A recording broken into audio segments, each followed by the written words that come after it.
So if I were to go around over here onto my Google Photos, then you can see some images right here.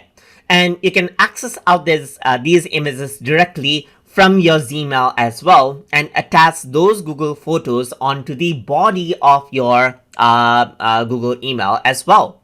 So I'm just going to go around and click on Compose right here for that. And let me just expand this to full screen. And then over here, let's just go around and insert out photos from Google Photos. So to do that, you need to go around and click on the insert photo icon right here. When the cursor is here, just click on it. And by default, you can see that it accesses Google Photos right here. So you can go around and select out a photo that you want right here. And you can also click to select multiple photos that you want, as you can see, and then click on insert right here. Once you do that, over here, you can see on the body text itself, you can see that photos have been inserted right here.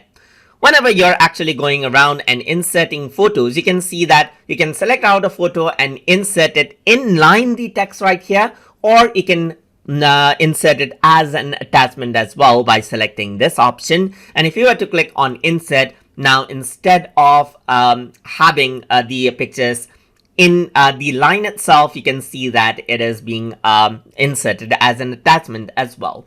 And that is how you can insert images directly from Google Photos in your Gmail emails that you're writing to send to others. So hope you guys learned something as always. And as always, please like, comment, share, and subscribe.